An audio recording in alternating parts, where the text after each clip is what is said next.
Ora viva, sejam bem-vindos a mais uma edição do Café Digital. Eu sou o Sebastião Jorge e nesse espaço nós falamos sobre vários temas voltados ao meio digital, desde as redes sociais, a internet e debates que estão também ligados.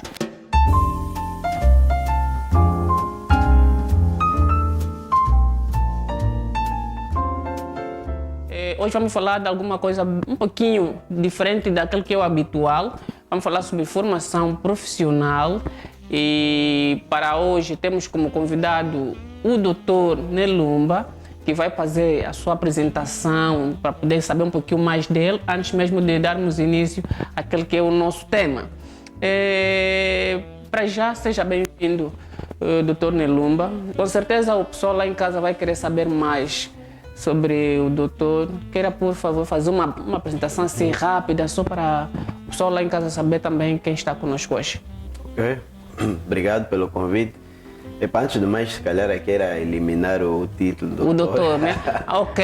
Agradeço. Se calhar é uma profecia, né? Vamos chegar lá, ainda não chegamos lá.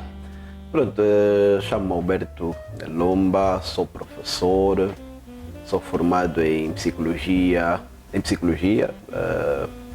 mais virada para a área educacional. Sou gestor escolar e sou especialista em planeamento e gestão de políticas educacionais. De forma geral, sou uma pessoa ligada à educação e formação. Sim, senhor. Sim, senhor. Basicamente é isso que eu tenho a dizer sobre mim. Muito bom. Pelo que posso constatar é que o professor Nelumba está quase a vida toda voltado à educação, não é? Exatamente. Sim, senhor. Está há quanto tempo como professor? Apenas 12 anos.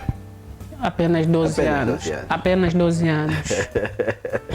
É uma estrada daquelas que o professor considera apenas 12 anos. Então, olhando naquilo que é a experiência e o nosso tema que é formação profissional, olhando também a situação em que nos encontramos, a juventude e assim sucessivamente, como é que o professor analisa a situação da formação profissional, o interesse dos jovens no que diz respeito às formações profissionais? Ok, boa pergunta de ponto de partida. Bem, eu analiso considerando que existe um grande interesse dos jovens em obterem formação profissional, não é? Tanto na vertente um bocadinho mais acadêmica como na profissional propriamente dita, ou seja, frequentando cursos profissionalizantes. E isso também deve-se ao facto de termos muitas iniciativas ligadas ao oferecimento de cursos de formação profissional. Falo concretamente da existência de centros de formação profissional. Ok. Nós temos muita gente com essa iniciativa que empreende na área da formação e temos muitos jovens a frequentarem a formação profissional, sempre olhando a questão do empreendedorismo e da própria empregabilidade também. Então, de maneira geral, penso que os jovens se interessam. Penso que a oferta do curso de formação profissional é boa, embora existe uma certa repetição naquilo que, ou seja, vamos encontrar vários centros a darem a mesma coisa, né? Mas penso que com o tempo podemos melhorar e, aliás, essa é uma área que o próprio Estado também tem investido, a par das iniciativas privadas. Então, podemos dizer que é satisfatório. Oh, muito bom, muito bom. Olhando ainda na questão do empreendedorismo, no que diz respeito às formações profissionais, professor, como é que analisa? Hoje há formações de quase tudo, até mesmo já viu-se nas redes sociais de internet formações sobre gestão, sistema de gestão de igreja, cursos de falar em línguas. Exatamente. Como é que vê, não é? A questão da inclusão de certos cursos. Eu quero empreender e me vem em mente uma ideia qualquer, curso de gestão emocional. Como é que o professor analisa isso? Não, aqui se calhar seria bom diferenciarmos, né? A formação profissional é aquela que, em última instância, visa o desenvolvimento de competências para o exercício de uma determinada profissão ou ocupação, não é? A ideia é o indivíduo desenvolver competências, habilidades, conhecimento, etc., que vão lhe permitir ser profissional numa determinada área. Agora, nessa questão que levanta, é que precisamos ter em conta que isso tem um bocadinho a ver, se calhar mesmo muito a ver, com aquilo que são os fenômenos sociais, né? À medida que vão surgindo certos fenômenos sociais, como é que eu posso dizer, certas práticas que se tornam comuns, que se tornam recorrentes, surge a oportunidade de as pessoas se especializarem em determinado assunto, ou também adquirirem competências que vão, de certa forma, melhorar a sua vida, não só a vida profissional, mas seu dia a dia no geral, né? É aí onde nós temos, se calhar, formações ligadas à gestão emocional, gestão do tempo. Já há cursos, por exemplo, sobre como fazer, por exemplo, para as senhoras, como fazer a maquiagem. Curso de automaquiagem. Enfim, lembro-me, por exemplo, de ter visto um curso que eu achei muito curioso, que ensinava as mulheres a amarrarem, não é? Amarrarem, fazerem vários...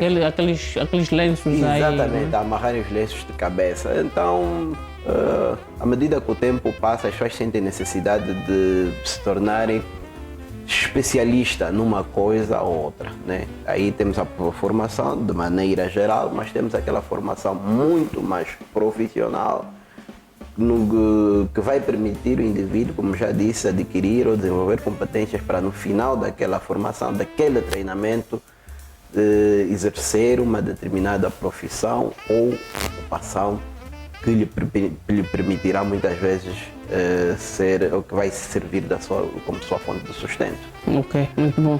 Olhando ainda naquele que é o processo da inclusão ou da gestão das formações profissionais, porque existem regulamentações ou regulamentos que gerem em quase todas as áreas. Sim. A questão da educação também é uma uma das áreas que é mesmo primordial que haja regulamentos. Exato. Será que toda habilidade que eu tiver,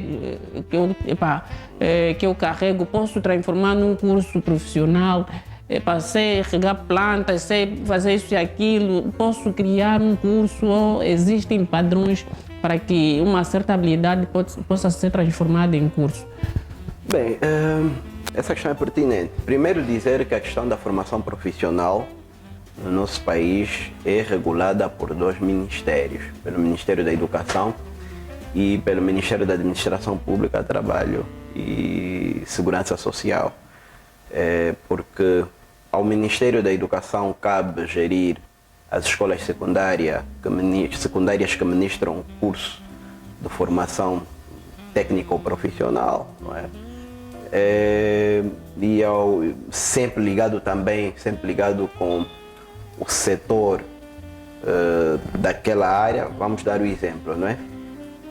Se nós tivermos, por exemplo, um curso médio de hotelaria, por exemplo, tem o Ministério da Educação, que se responsabiliza pela parte mais metodológica e também vem o próprio Ministério da Hotelaria, que ajuda a definir o perfil dos indivíduos que serão formados ali. Agora, quanto à questão que coloca, se qualquer competência que o indivíduo tem pode ser usada para criar um curso, podemos dizer que sim. Porque a ideia da formação, principalmente desses cursos, e ali andamos mais uma vez na questão da formação profissional propriamente dita, que permitirá ao indivíduo depois de exercer uma profissão, depois de devidamente certificado, e tem a profissão, ou tem as formações, os cursos de maneira muito, assim, de forma muito genérica. E há uma questão também que hoje em dia veio ajudar a popularizar, digamos assim, as formações de curta duração, que é a internet e as redes sociais, não é? Então, hoje em dia, os indivíduos se dedicam a passar habilidades ou conhecimentos a outros, que eles mesmos tenham, a princípio, porque muitas vezes querem que sentem uma necessidade naquele aspecto, sentem que há carência de habilidades, de competências numa determinada área e eles, como as têm, decidem partilhar com outras pessoas. E porque também muitas vezes isso é uma fonte de receita, né? Uma fonte de receita. Agora, muitos desses cursos não têm, se calhar, não diria um handicap, né? Mas têm uma diferença no sentido de que não serão cursos, não vou dizer certificados, mas são cursos ministrados ou formações passadas por pessoas que não estão reconhecidas pelo INEFOP, né? Okay. Temos o INEFOP. E já ia falando mesmo também sobre essa questão. Recentemente falou-se que fez-se um anúncio, não é? De que aquelas pessoas que carregam certas habilidades, mas não têm uma certificação sobre a mesma, podiam dirigir-se ao INEFOP porque para poder passar por um teste e ter a certificação do mesmo. E olhando nessa questão que já estamos aqui a falar, se qualquer pessoa pode criar um curso com as habilidades que ela tem. Imagine que eu saiba fazer quiçangua muito bem. E é aquela de que quero ter um certificado. Já que o professor disse que quase, entre aspas, quase toda habilidade pode-se criar uma formação. Se eu for ao INEFOP, quer dizer que eu posso ter um certificado sobre como fazer quiçangua profissionalmente, ou como é que é? Depende muito, né? Depende muito. Isso acontece numa velocidade que depois fica... A questão da regulamentação Sim. se torna um bocadinho complexa, né? Eu penso que ali, não estou diretamente ligado ao INEFOP, mas eu acredito piamente que o INEFOP deve ter critérios para considerar uma determinada prática ou uma ação pertinente ou não para que o indivíduo seja certificado para os seus cursos terem reconhecimento. E depois há uma outra questão. Segundo o que eu já li, existem outros requisitos para que o indivíduo seja certificado como formador, a princípio, não é? Tem de frequentar uma formação pedagógica inicial para formadores, e essa formação pode ser adquirida no Senfor, né? Existem outras instituições que oferecem esse curso, mas a princípio temos o Senfor, que também é uma instituição ligada ao MAPTES, que é o Ministério do Trabalho, e essa, pelo menos é a instituição do MAPTES com competência para certificar formadores. Como disse, eu acredito que o INEFOP deve ter os seus critérios, porque é para considerar uma ocupação ou uma atividade pertinente ou não para ser transformada em um curso propriamente dito, né? Devidamente reconhecido. Mas é aquilo que dissemos, ainda assim, nos tempos que correm, os indivíduos que possuem uma determinada habilidade sentem sempre a necessidade de partilhar esses conhecimentos, essas habilidades, essas competências com outros. Por quê? Porque muitas vezes eles notam que há uma carência naquela questão e porque muitas vezes a aquisição, o desenvolvimento dessas competências pode mudar a vida das pessoas para melhor. Sem nos esquecermos que muita gente faz disso uma atividade rentável, né? que gera algum lucro. Olhando naquela que é a nossa última questão, estamos mesmo já na reta final, mas essa pergunta não podíamos sair sem obter a resposta. Olhando, não é, aquela que é a questão da certa, vamos assim chamar, certa dificuldade, que podíamos chamar de preguiça da parte dos jovens em fazer certas formações. Em contrapartida, também temos os jovens que querem tudo já. Não é? Estamos aí numa época em que a tendência fala mais alto, ele quer um iPhone, quer isso e aquilo e quer dinheiro imediato.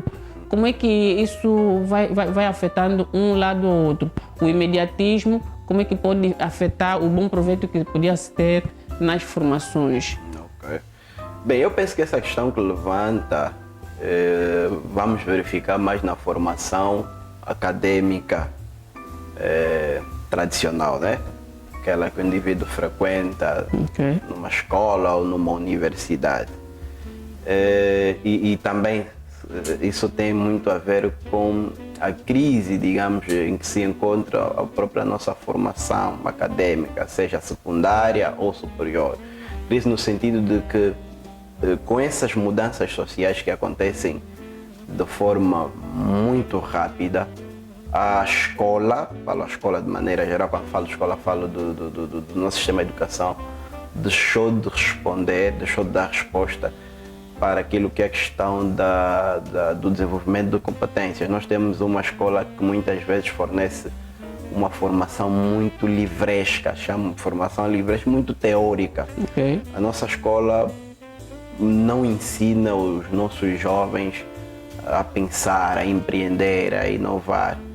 E penso que nessa questão a formação, ou o nosso sistema de formação profissional, ou as iniciativas que vão surgindo em torno da formação profissional acaba resolvendo esse problema. Porque há casos em que você consegue adquirir competências que levaria 4 ou 5 anos a adquirir numa universidade, e muitas vezes você consegue adquirir em 1 ou 2 anos, muitas vezes tornando-se especialista naquela matéria por via do saber fazer ou do próprio título que a formação que você vai frequentar vai te conferir, né? E eu falo, por exemplo, do meu caso. Eu sou especialista em planejamento, ou planeamento, como nós chamamos aqui na variante europeia do português. Eu sou especialista em planeamento e gestão de políticas educacionais, e para obter esse título, para obter as competências que eu obtive, só precisei de frequentar uma formação durante 8 meses. Coisa que na formação ou na escola propriamente dita, na universidade, são necessários às vezes anos e anos para se adquirir esse título ou adquirir as competências que eu adquiri. Então, resumindo, a formação profissional, por ser muitas vezes de curta duração em comparação com aquela formação que se adquire na escola, quando falo da escola secundária e da própria universidade, acaba tendo essa vantagem, né? Acaba tendo essa vantagem. Porque a ideia é mesmo, em pouco tempo, o indivíduo adquirir competências que vão lhe permitir depois exercer uma profissão, uma ocupação, muitas vezes acabando por ser melhor ou mais profissional do que aquele que frequentou uma universidade. 5 anos lá no... Exatamente. Sim, senhora. Mas o que exatamente condiciona para que possamos ser chamados de especialistas numa área ou noutra? Essa questão vamos responder na próxima edição, e agradecemos desde já por estares aí do outro lado a nos acompanhar. Este é o nosso Café Digital e aguardamos que as próximas edições também estejas aí, e não esqueça de se inscrever no nosso canal e convidar também os amigos a fazerem o mesmo. Até já!